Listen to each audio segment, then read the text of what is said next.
নমস্কার বন্ধুরা, টেস্টি টেবিলে সকলকে স্বাগত। মাশরুম রান্না করা যেমন সহজ তেমনি হয়েও যায় খুব তাড়াতাড়ি।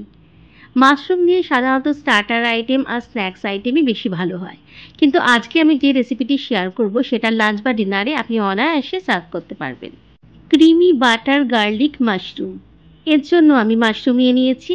মাশরুমের পেছনের দিকটা এইভাবে আমি প্রথমে কেটে দিলাম। তারপরে মাশরুমের উপরের দিকে যে স্কিনটা থাকে সেটা আমি ভালো করে ছাড়িয়ে নিচ্ছি। এইভাবে ছুরি দিয়ে একটুখানি কাটলেই পুরো ছালটা কিন্তু বেরিয়ে আসে। পুরো স্কিনটা আমি ছাড়িয়ে নিচ্ছি।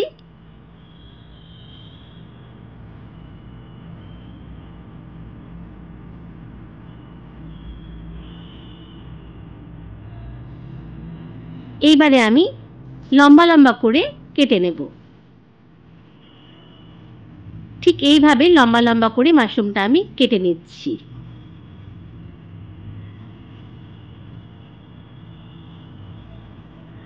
আরেকটা মাশরুম কেটেও দেখিয়ে দিচ্ছি। প্রথমে পেছনের অংশটা বাদ দিয়ে দিলাম, তারপরে স্কিনটা এরকম ছুরি দিয়ে একটু টানলেই বেরিয়ে চলে আসবে। স্কিনটা ভালো মতো আমি ছাড়িয়ে নিচ্ছি।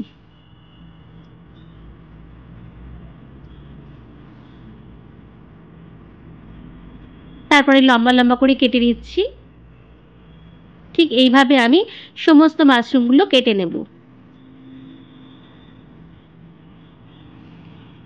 সব মাশরুমগুলো আমার কাটা হয়ে গেছে, আর এই যে কালো যে অংশটা থাকে ভিতরে সেই অংশগুলো আমি বাদ দিয়ে দিয়েছি। এবার নিয়ে নিচ্ছি সব মাশরুমগুলো একটা পাত্রে। ভালো করে জল দিয়ে প্রথমে ধুয়ে নেব। খুব ভালো করে জল দিয়ে ধুয়ে নিয়েছি। অপরদিকে গ্যাসে বসিয়ে দিয়েছি কিছুটা জল, যেটা ফুটে গেছে। তার মধ্যে দিয়ে দিলাম কিছুটা নুন। ধুয়ে নেওয়া মাশরুমগুলো এবারে ফুটন্ত জলে আমি দিয়ে 2 থেকে 3 মিনিট জাস্ট একটু বয়েল করে নেব। এর বেশি কিন্তু বয়েল করবেন না, তাহলে মাশরুমগুলো একদম গলে যাবে, খেতে ভালো লাগবে না। বয়েল করা হয়ে গেছে, আমি ছেঁকে জলটা বার করে দিয়েছি। এবার একটা ফ্রাইং প্যানে দিয়ে দিয়েছি কিছুটা সাদা তেল, আর এর মধ্যে দিয়ে দিলাম বেশ কিছুটা পেঁয়াজ কুচি। আমি দুটো বড় সাইজের পেঁয়াজকে ছোট করে কুচি করে নিয়েছি।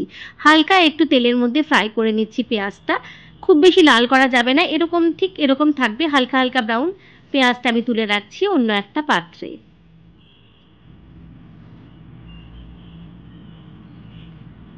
পেঁয়াজ ভাজা হয়ে গেছে, তুলে রাখছি। এবার ওই প্যানেই দিয়ে দিচ্ছি 2 টেবিল স্পুন বাটার। এরপর দিয়ে দিচ্ছি বেশ কিছুটা রসুন কুচি। এখানে আমি মোটামুটি 15-20টা রসুনকে ছোট করে কুচি করে নিয়েছি। বাটারের মধ্যে রসুনটা একটু ভেজে নিয়েই দিয়ে দিচ্ছি সিদ্ধ করা মাশরুমগুলো। রসুন আর মাশরুমটা আমি একসাথে একটু লো টু মিডিয়াম ফ্লেমে ফ্রাই করে নিচ্ছি। এরপরে এর মধ্যে দিয়ে দিচ্ছি বেশ কিছুটা ফ্রেশ ক্রিম, আর ওই বাটিটাতে লেগে থাকা ফ্রেশ ক্রিমের সাথে একটু জল মিশিয়ে সেটাও আমি দিয়ে দিলাম। দিয়ে দিচ্ছি 2 টেবিল স্পুন পেপরিকা পাউডার, আর দিচ্ছি 1 টেবিল স্পুন কাশ্মীরি মির্চ, 2 tablespoon black pepper powder, আর দিচ্ছি বেশ কিছুটা অরিগ্যানো। ভালো করে নাড়াচাড়া করে নিচ্ছি। দিয়ে দিচ্ছি পরিমাণ মতো লবণ, আর দিলাম সামান্য একটু চিনি, এটা স্কিপও করতে পারেন। একটু নাড়াচাড়া করে নিচ্ছি। এরপর দিয়ে দিচ্ছি ভেজে রাখা পেঁয়াজটা। ভালো করে মিশিয়ে নিচ্ছি সবটা। নাড়াচাড়া করে এবার ঢাকা দিয়ে দিচ্ছি 5 মিনিটের জন্য। ঢাকা খুলে নিচ্ছি 5 মিনিট পর। রান্নাটি অলমোস্ট রেডি। লাস্ট ইনগ্রেডিয়েন্টস এর মধ্যে দিয়ে দিচ্ছি বেশ কিছুটা কুড়িয়ে নেওয়া চিজ। যেহেতু এটা ক্রিমি বাটার গার্লিক মাশরুম, তাই চিজ আর ক্রিমটা কিন্তু মাস্ট, এটা স্কিপ করবেন না।